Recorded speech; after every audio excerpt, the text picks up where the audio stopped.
আজ আমরা কথা বলবো উন্নত পদ্ধতি প্রয়োগের মাধ্যমে কৃষিক্ষেত্রে আরও বেশি উন্নয়ন।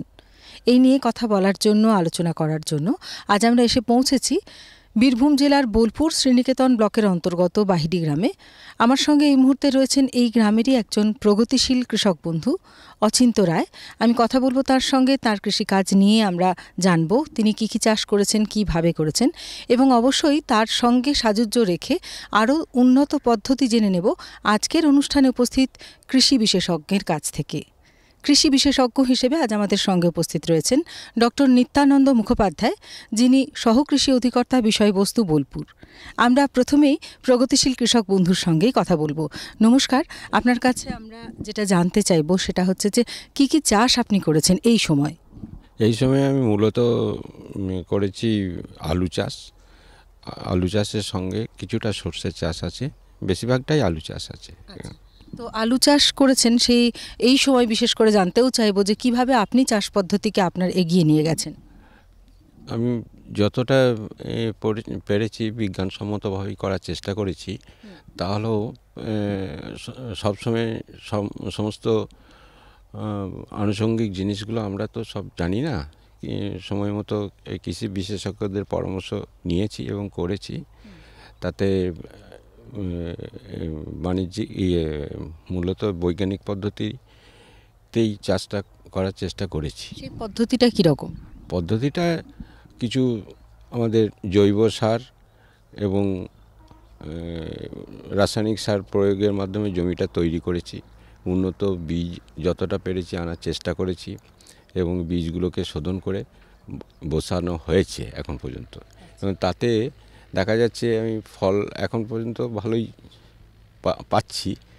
তবে কিছু কিছু সমস্যা থাকছে না, আরও এটাকে সুন্দর করে করতে গেলে আবার কৃষি বিশেষজ্ঞদের পরামর্শ বা বিজ্ঞান ভিত্তিক আলোচনার জন্য যেখানে আলোচনা করার সেইভাবে আগাবো।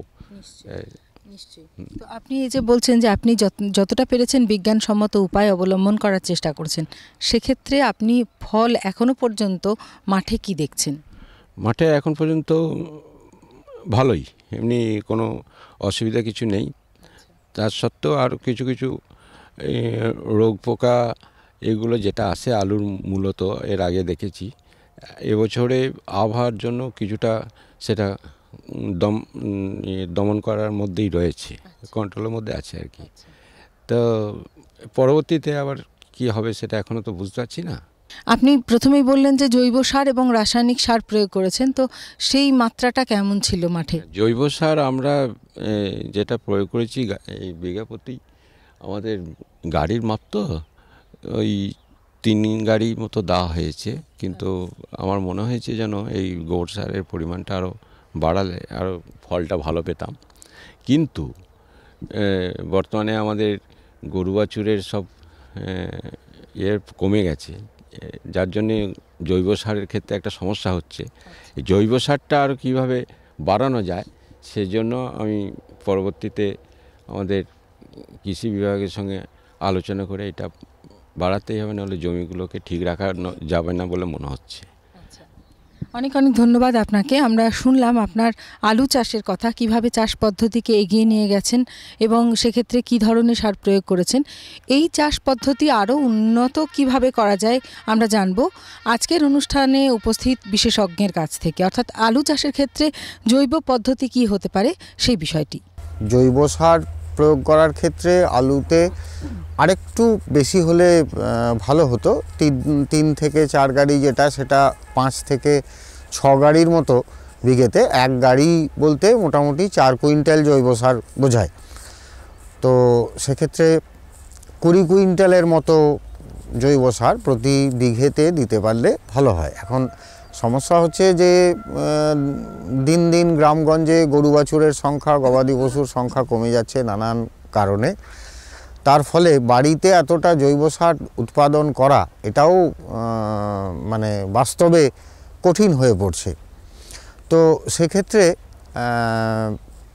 জৈব সারের উপর নির্ভরশীলতা যদি একটু বাড়ানো যায়, সেক্ষেত্রে আমার কতগুলো পরামর্শ হলো যে ধান চাষের আগে ওই জমিতে ধনচে চাষ করা, মানে প্রাক মৌসুমি বৃষ্টিপাত পেয়ে যদি ধঞ্চে চাষ করা যায় এবং সেটাকে 40 দিন বয়সে জমির সাথে মিশিয়ে দেওয়া হলো, আমরা সবাই জানি তাতে জৈব সারের পরিমাণ বাড়ে এবং নাইট্রোজেনেরও একটা অ্যাডিশন হয় জমিতে। তো এই যে নাইট্রোজেনটা যোগ হলো, সেটা যে শুধু ধান ফসলই ব্যবহার করে তা নয়, এরপরে যখন উনি ধান কেটে ওই জমিতে আলু লাগাবেন সেক্ষেত্রে একটা জৈব সারের যোগান হবে।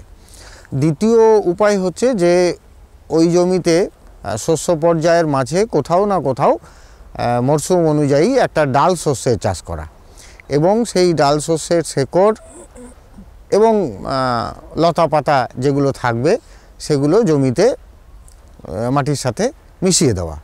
তো এইভাবে দেওয়া প্লাস এর সঙ্গে যদি বাড়ির গবাদি পশুর যে সারটা উৎপাদন হচ্ছে সেটাকে ভালোভাবে কম্পোস্টিং করে নিয়ে জমিতে দিলে পরে রাসায়নিক সারের খরচ অনেক কমে যাবে। তবে আলুতে যে পরিমাণ নাইট্রোজেন, ফসফেট এবং পটাশ প্রয়োজন হয়, আশানুরূপ ফলন পেতে গেলে বা লাভজনক মাত্রায় উৎপাদনশীলতাকে নিয়ে আসতে গেলে এর সঙ্গে খানিকটা রাসায়নিক সার পরিপূরক হিসেবে দিতেই হবে। শুধুমাত্র জৈব সারের উপর নির্ভর করে মানে কি বলবো, এই কম্পিটিটিভ মার্কেটে দাঁড়িয়ে থাকাটা একটু মুশকিল আছে।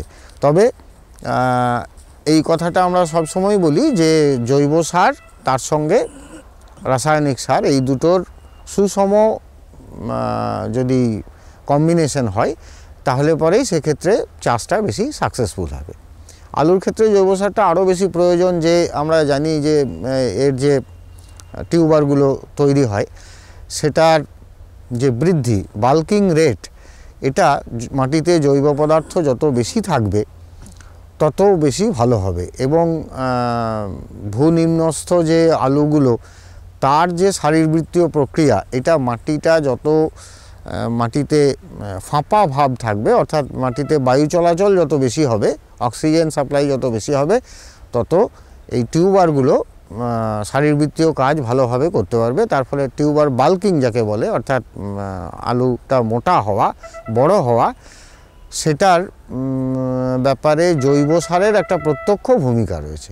এক্ষেত্রে আমি জৈব পদ্ধতিতে যদি চাষটাকে ঠিক রাখতে চাই, আমি বিশেষজ্ঞের কাছে জানতে চাইব যে গোবর সার যখন আমাদের পরিমাণে কমে আসছে, আমি সেক্ষেত্রে ধঞ্চে বা আদার সবুজ কলাই টলাই চাষ করে কি আমার সেই রেশিওটা বা জমির স্বাস্থ্যটা তাতে ঠিক থাকবে, এই ব্যাপারটা আমি ডিটেলস জানতে। অনেক ধন্যবাদ। অর্থাৎ জৈব সারের যদি কোথাও ঘাটতি লক্ষ্য করি আমরা, অর্থাৎ গোবর সারের ক্ষেত্রে, সেক্ষেত্রে বিকল্প জৈব সার কীভাবে তৈরি করে নেওয়া যেতে পারে জানবো আমরাও বিশেষজ্ঞের কাছ থেকে। গবাদি পশুর অভাবজনিত কারণে আমরা বাড়িতে ততটা কম্পোস্ট সার বা জৈব সার তৈরি করতে পারছি না। তো সেক্ষেত্রে আমাদের কতগুলো সাপ্লিমেন্টারি ব্যবস্থার কথা ভাবতে হবে। সেটা একটা হচ্ছে যে জমিতে কলাই চাষ করা বা বর্ষার আগে আগে ধঞ্চে চাষ করা।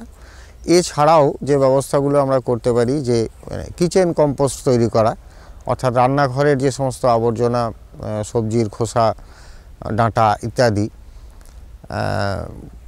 সেগুলোকে পচিয়ে একটা সারের ব্যবস্থা করা যেতে পারে। অচিন্তবাবুর ক্ষেত্রে যেটা মিক্সড ফার্মিং হচ্ছে, সেখানে আমরা দেখছি যে এখানে পোলট্রিরও শেড রয়েছে। তো সেই পোলট্রি লিটারটাকে আমরা কাজে লাগাতে পারি। ডাকারি থাকলে ডাকারির যে লিটারটা, অর্থাৎ হাঁস পালন করে হাঁসের ঘর থেকে যে লিটারগুলো পাওয়া যায়, সেটাকেও যদি আমরা জমিতে নিয়ে আসতে পারি তাহলে জৈব সারের ঘাটতি অনেকটা মেটানো যাবে। এছাড়াও এমনি মানে আইপোমিয়া, যেটাকে আমরা বেড়া কলমি বলে থাকি, তো এইটা সাধারণত আমাদের কাছে নইসেন্স আর কি, এটা পছন্দ করি না, গবাদি পশুরাও খায় না, আর এটার বাড়বৃদ্ধিও প্রচুর হয়। তো এই জিনিসগুলোর পাতা এবং কচি কাণ্ড কেটে নিয়ে এসে যদি জমিতে মেশানো যায় তাহলে পরেও জৈব সারের ঘাটতি খানিকটা মেটানো যাবে। এরপরে বিভিন্ন ধরনের অয়েল সিড কেক তো রয়েছে, খোল, যদিও সেগুলো এখন বাজারে বহুমূল্য। এই সমস্ত জিনিসগুলোকে একসাথে ভেবে জৈব সারের যোগানটা মিট আপ করতে হবে। তবে আমি আগেও বলেছি এখনও বলছি যে এখন যেভাবে চাষের ইন্টেন্সিটি, তাতে একেবারে সম্পূর্ণ জৈব পদ্ধতিতে কৃষিকাজ করা এটা প্রায়ই অসম্ভব। সেক্ষেত্রে রাসায়নিক সারের খানিকটা পরিপূরক হিসেবে ব্যবহার না করা ছাড়া কোনো গত্যন্তর থাকবে না। আলু চাষের ক্ষেত্রে জৈব পদ্ধতির প্রয়োগ কিভাবে করা যেতে পারে এবং করলে কি ভালো ফল পাওয়া যাবে সে কথা আমরা শুনলাম। অচিন্ত্যবাবুর কাছ থেকে আমরা আরও জানতে চাইব যে আমরা দেখলাম আপনার কিছু ফল চাষ রয়েছে, তো কি ফল চাষ আপনি করেছেন? ফল চাষ আমার এখানে আছে, কাগজি লেবু রয়েছে, মুসাম্বি আছে, আর পেয়ারা আছে, আর আম তো শুরু হচ্ছে। এই মুহূর্তে স্ট্যান্ডিং ক্রপে আম নেই, আমের মুকুল টুকুল আসছে, আমার আমটা হয় এখানে। আচ্ছা, তো এই যে এত রকমের ফল চাষ করছেন, তো সেগুলোর পরিচর্যা কিভাবে করেন? পরিচর্যা আমরা যেমন রুটিন মাফিকই করি, রুটিন একটা তৈরি করে নিয়েছি আমি কৃষি বিশেষজ্ঞদের পরামর্শ অনুযায়ী। সারা বছরে কখন একবার জোর দেওয়া জমিতে গাছগুলোতে, তারপর নিয়মিত স্প্রে করা যাতে পোকামাকড়গুলো যাতে গাছের ক্ষতি না করতে পারে, এই পদ্ধতিতে করে যাচ্ছি। তো এই মুহূর্তে আপনার যে যে ফল রয়েছে গাছে, সেক্ষেত্রে কি কোনো রকম সমস্যা কিছু লক্ষ্য করছেন? হ্যাঁ, এখন এই আমের মুকুল আসছে, মুকুলে দু একটা আগে পোকা স্প্রে করা সত্ত্বেও দু একটা পোকা এখনও দেখা যাচ্ছে। তা এই অবস্থায় কোনো স্প্রে করা যাবে কি না, আমি কৃষি বিশেষজ্ঞ রয়েছেন এখানে, আমি জানতে চাইব। আপনাকে অনেক অনেক ধন্যবাদ। অনেক রকম ফল চাষও আপনি করেছেন যেগুলো জানালেন। তো সেক্ষেত্রে ফল চাষ মানে অনেক ক্ষেত্রে, বিশেষত আম গাছের ক্ষেত্রে অনেকেই মনে করেন যে পরিচর্যার বোধহয় খুব বেশি প্রয়োজন থাকে না। তো আম গাছের ক্ষেত্রে পরিচর্যা কতটা প্রয়োজন হয় এবং যে প্রশ্ন কৃষক বন্ধু করেছেন তারও উত্তর কি হতে পারে জানবো আমরা বিশেষজ্ঞের কাছ থেকে। হ্যাঁ, আমের মুকুল আসার পরে পরেই যে উপদ্রবটা শুরু হয় সেটা হচ্ছে ম্যাঙ্গো হপার বলে একটা পোকা। এরা ওই ছোট ছোট মটর দানার মতো যে আমের গুটি, সেখান থেকে রসটা চুষে চুষে খেয়ে নেয়, বা অনেক সময় মঞ্জরি থেকেও এরা এই হপাররা রসটা চুষে চুষে খেয়ে নেয়। তার ফলে সেই গুটিটা আর মানে পরিপূর্ণ আমে পরিণত হতে পারে না, গুটিতেই ঝরে যায় অথবা মুকুল অবস্থাতেই ঝরে যায়। তো এই সময়ে ক্লোরোপাইরিফস জাতীয় বা এন্ডোসালফান জাতীয় কোনো ওষুধ প্রতি লিটার জলে 1 থেকে 1.5 মিলিলিটার গুলে আম গাছে একবার ভালো করে স্প্রে করে দেওয়া, বিশেষত মুকুলের জায়গাগুলোতে। তাহলে পরে এই ম্যাঙ্গো হপারের উপদ্রবটা কমবে এবং তার ফলে গুটি খসে পড়বে না এবং সেগুলো পরিপূর্ণ আমে পরিণত হবে। সামগ্রিকভাবে ফল চাষের যে পরিচর্যা সেটা হচ্ছে যে যেই ফলের বাগান এস্টাবলিশ হয়ে গেল, বিশেষত আম, পেয়ারা বা লেবু এদের ক্ষেত্রে আর কি, যে নিয়মিতভাবে গাছগুলোকে পর্যবেক্ষণ করা, সেখানে কোনো রোগ পোকার উপদ্রব হচ্ছে কি না, হলে পরে সেই অনুযায়ী একটা ব্যবস্থা গ্রহণ করা। এছাড়া কিছু কিছু আম বা লেবু এতে ডাইব্যাক টাইপের একটা রোগ হয়, অর্থাৎ ডালগুলো, কচি ডাল বা অনেক সময় পরিণত ডালও ডগার দিক থেকে শুকোতে শুকোতে নিচের দিকে নেমে আসে। এটা একটা ছত্রাক ঘটিত রোগ, এক্ষেত্রে ছত্রাকনাশক ওষুধ ব্যবহার করা। আর যেটা একেবারে রুটিন মাফিক করণীয় সেটা হচ্ছে যে ফল চাষের ক্ষেত্রে মূলত 2 বার করে ওখানে সার প্রয়োগ করতে হবে। একটা হচ্ছে বর্ষা শুরু আগে, আরেকবার বর্ষা যখন চলেই যাচ্ছে তখন, অর্থাৎ এদিকে মে জুন মাস এবং এদিকে হচ্ছে সেপ্টেম্বর অক্টোবর মাস।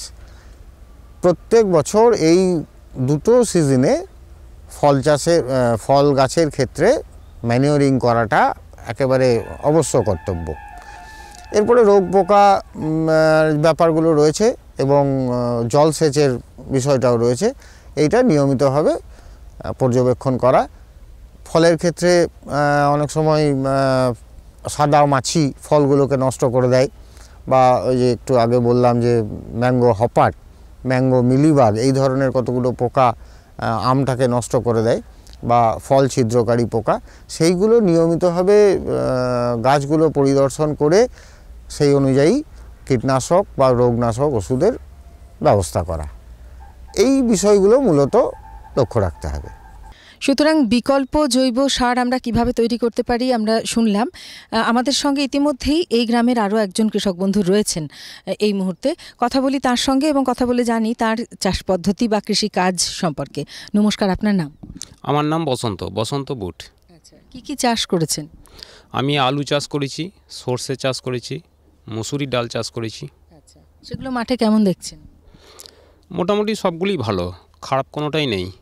সর্ষে দু একটা মিরি পোকা লাগছে, ওষুধ দিলেই সেগুলো ঠিক হয়ে যাবে। আচ্ছা, সেটা আপনার মনে হচ্ছে পুরনো অভিজ্ঞতা থেকে? হ্যাঁ হ্যাঁ। আচ্ছা, তো কিছু জানতে চাইছেন? হ্যাঁ, জানতে চাইছি। আমার বাড়িতে 5 থেকে 6টা নারকেল গাছ আছে। নারকেলে ফল ঠিকমতো পাই না, গাছে ফলের সংখ্যাটাও কম আসে এবং যে ফলগুলিই ধরে তার মধ্যে থেকে ঝরে পড়ে যায়। বড় হওয়ার পর নারকেল ফেটে যায়, ফল হয়ে যাওয়ার পর ভেতরে জল থাকে না, জল থাকলে শাঁসটা নষ্ট হয়ে যায়। এই ধরনের নানা রকম প্রবলেম দেখা যায়। তাই আমি নারকেল গাছ থেকে আমি কিছু জানতে চাই। আচ্ছা আচ্ছা, অবশ্যই। অর্থাৎ নারকেল গাছের ক্ষেত্রে ভালো ফলন, ভালো নারকেল কিভাবে পাওয়া যেতে পারে, কি করলে, কি করণীয় জানবো আমরাও বিশেষজ্ঞের কাছ থেকে। নারকেলের ক্ষেত্রে দু একটা পরিচর্যার কথা আপনাকে বলি, যে 2বার করে নারকেল গাছে সার দিতে হবে। বর্ষার শুরুতে একবার, বর্ষার চলে যাওয়ার পরে একবার। এই সার বলতে মোটামুটি মধ্যবয়স্ক গাছের ক্ষেত্রে 20 থেকে 25 কেজি খুব ভালোভাবে পচে যাওয়া গোবর সার বা অন্য কোনো জৈব সার, আর 500 gram urea, 1.5 kilogram single super phosphate আর 500 গ্রাম মিউরেট অফ পটাশ, এই 3টে দিয়ে গাছের গোড়ায় খুব ভালোভাবে মিশিয়ে সেচের প্রয়োজন হলে সেচ দেবেন। আর বর্ষাকাল হলে তো সেচের প্রয়োজন নেই, আপনি সেচ হবে। এটা একটা রুটিন কাজ।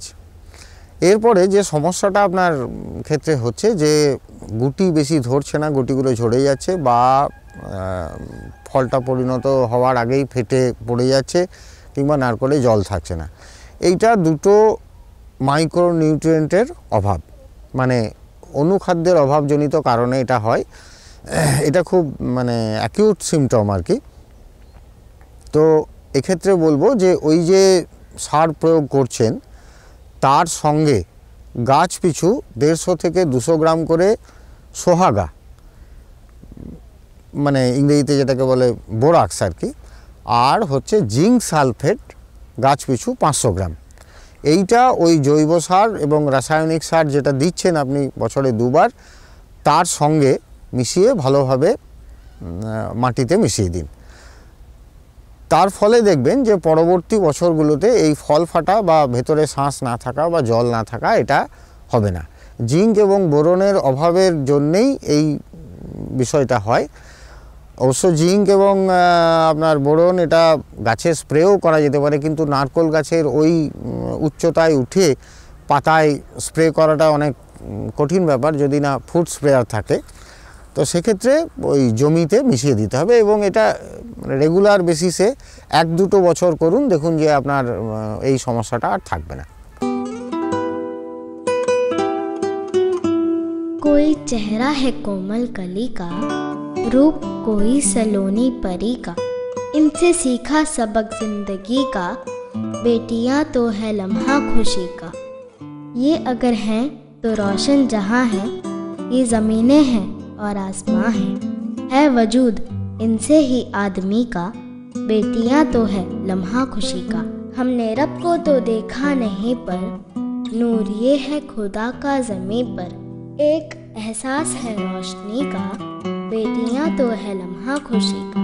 इनसे इनकी अदाएं न छीनो, इनसे इनकी सदाएं न छीनो, हक इन्हें भी तो है जिंदगी का, बेटियां तो है लम्हा खुशी का, बेटियां तो है लम्हा खुशी का।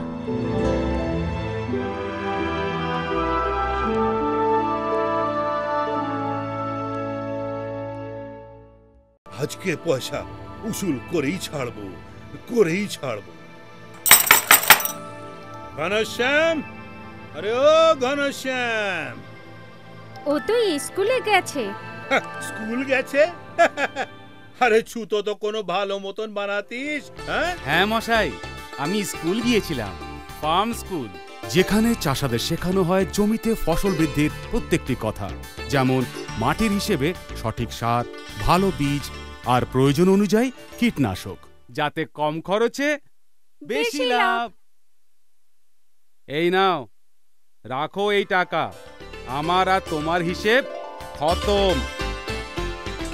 বাহিরি গ্রামের আরও একজন কৃষক বন্ধুর কাছে আমরা যাব এবং জানব কি চাষ করেছেন এবং কি বিষয়ে তিনি জানতে চাইছেন। আপনার নাম? আমার নাম শহীদ রায়চৌধুরী। আচ্ছা, কি চাষ করেছেন? আমি এখন মূলত এই বড়ো সিজনে ধান চাষ করছি, ওই সম্বন্ধে কিছু জানতে চাই। ধান চাষ করেছেন এবং ধান চাষ নিয়েই তার জিজ্ঞাসা, অর্থাৎ ভালোভাবে চাষ করতে গেলে ঠিক কী করণীয়, কী করতে হবে ধান চাষের ক্ষেত্রে জানবো আমরা। এখন তো আমাদের বীরভূমে বোরোর যে অবস্থা, যে জমি তৈরি করা হচ্ছে এবং বীজতলায় চারা রয়েছে, তো এখন যে রকমের তাপমাত্রা, তাতে চারার বৃদ্ধিটা একটু ধীর হবে। তো সেক্ষেত্রে আমরা বলবো যে জমির বীজতলা থেকে যদি জলটাকে বের করে দেওয়া যায়, মানে সারাদিন জমিটা ফাঁকা থাকবে, জল থাকবে না, সারাদিন জমিতে বীজতলায় রোদ খাবে এবং বিকেলবেলায় আবার জলটা ভর্তি করে দেওয়া, আবার সকালবেলায় জলটাকে বের করে দেওয়া। তো এইটা হলে পরে এই যে বিকেলে জল ঢুকিয়ে দেওয়া এবং সকালবেলায় বের করে দেওয়া, এটার উদ্দেশ্য হচ্ছে সারাদিন মাটিতে তাপটা সংরক্ষিত থাকবে। তারপরে যখন তাপটা বেরিয়ে যাচ্ছে তখন আমরা জল ঢুকিয়ে দিচ্ছি, অর্থাৎ এটা একটা চাদর গায়ে দেওয়ার মতো ব্যাপার, যে মাটিতে সারাদিনে যে তাপটা ধরে থাকলো সেটা যেন জমি থেকে বেরিয়ে না যায়। তো এই তাপ সংরক্ষণ করতে পারলে বীজটার যে ধীর গতিতে বাড়া সেটা হবে না, বীজটা ঠিকমতো বাড়বে। এবং আরও একটা প্রচলিত পদ্ধতি আছে যে কালো ছাই ছড়িয়ে দেওয়া, এটারও পিছনে যুক্তি হচ্ছে ওই তাপটাকে সংরক্ষণ করা। তো এইটা প্রথম কাজ। দ্বিতীয় কাজ হচ্ছে যে বোরোতে রোগ পোকার উপদ্রব অনেক বেশি হয়, তো সেক্ষেত্রে চারাটাকে শোধন করে নিতে পারলে ভালো হয়। এবং আমি বলবো যে যখন বীজটা তুলবেন ভাবছেন, ঠিক তার 7 দিন আগে প্রতি 10 শতক জমিতে, প্রতি 10 শতক বীজতলার জন্য 600 গ্রাম থাইমেট 10G জাতীয় ওষুধ ভালো করে জমিতে ছিটিয়ে দিয়ে 2-1 দিন জলটাকে ধরে রাখতে হবে। এটা করলে পরে মূল জমিতে লাগানোর পর অন্তত 3 সপ্তাহ কতগুলো পোকা, যেমন ভেপু পোকা, মাজরা পোকা, এই বা পাতামোড়া পোকা বা চুঙ্গি পোকা, এই ধরনের পোকাগুলোর উপদ্রব তুলনামূলকভাবে কম হবে। তারপর তো বোরোতে যেভাবে আপনারা সার প্রয়োগ করেন, মূল সার দিয়ে জমিটা তৈরি করা, এমনি সারের ডোজ হচ্ছে যে প্রতি হেক্টর জমিতে 120 কেজি নাইট্রোজেন, 60 কেজি ফসফেট এবং 60 কেজি পটাশ। সমস্ত ফসফেট এবং পটাশ আর 4 ভাগের 1 ভাগ নাইট্রোজেন এটা মূল জমি তৈরি করার সময় দিতে হবে। পরের যে নাইট্রোজেনটা রইল সেটা 2 ভাগে দিতে হবে। যখন পাশকাঠি খুব ছাড়ছে সেই সময় বাকি অর্ধেকটা দেবেন, আর তারও 20-25 দিন পরে, অর্থাৎ থোর আসার ঠিক আগে আগে বাকি নাইট্রোজেনটা প্রয়োগ করবেন। এই আর জল নিয়ন্ত্রণের ব্যাপারে বলি, যেহেতু বোরোতে আমাকে প্রত্যেকটা জলের বিন্দুর জন্য পয়সা খরচ করতে হয়, সেক্ষেত্রে যে সবসময় বর্ষাকালের জমির মতো জমিতে জল ভরে রেখে দিতে হবে, এর কোনো যুক্তি নেই। মোট কথা হচ্ছে যে মাটিটা সবসময় যেন ভিজে ভিজে থাকে। হ্যাঁ, সেক্ষেত্রে একবার সেচ দেওয়ার পরে জমিতে ধান কিছুটা জল টানবে, কিছুটা বাষ্পীভূত হয়ে যাবে, কিছুটা মাটির তলায় তলিয়ে যাবে। এইভাবে জলটা ক্ষয় হতে হতে যখন জমিতে চুলের মতো সরু সরু ফাটল দেখা দেবে, ঠিক তখনই দ্বিতীয় সেচ দেওয়ার কথা ভাববেন। কখনোই এটা যেন ধারণা না হয় যে বোরোতে সবসময় জমিতে জল দাঁড় করিয়ে রাখার প্রয়োজন আছে। এতে দেখবেন যে জলের খরচটা অনেকখানি কমানো সম্ভব হবে। এরপরে রোগ পোকা ইত্যাদি বিষয়গুলো নিয়ন্ত্রণ করা, আগাছা নিয়ন্ত্রণ করা, এই ব্যাপারগুলো মোটামুটি মাথায় রাখতে হবে। হ্যাঁ, আমি কৃষি বিশেষজ্ঞের কাছে জানতে চাই যে বড় চাষ করছি, তার পাশে একটা ফাঁকা জমি পড়ে থাকছে, তো সেই জমিতে কি চাষ করলে সুবিধা পাওয়া যাবে? বড় চাষ যে জমিতে করছেন তার পাশের জমি নাকি সেই জমিটায়? বড় জমির পাশের জমি ফাঁকা পড়ে রয়েছে, অথচ কিছু চাষ হচ্ছে না আর কি, মাটিটা ভেজে থাকছে। এবার সেইখানে কি চাষ করলে আমি উপকৃত হব? অনেক অনেক ধন্যবাদ। আপনার প্রশ্ন আমরা শুনেছি। তো এই ক্ষেত্রে কি চাষ করা যেতে পারে জানবো বিশেষজ্ঞের কাছ থেকে। হ্যাঁ, বড়োর জমির পার্শ্ববর্তী যে জমিটা সেটা এমনি ফাঁকা থাকলে তো অনেক ফসলই চাষ করা যায়, কিন্তু একটা সমস্যা চাষি ভাইয়ের কথা থেকে উঠে আসছে যে জমিটা ভিজে থাকছে। এখন এই সময়কার যে সমস্ত ফসলগুলো সেগুলো কেউই মানে গোড়াতে জল দাঁড়ানো সহ্য করতে পারে না।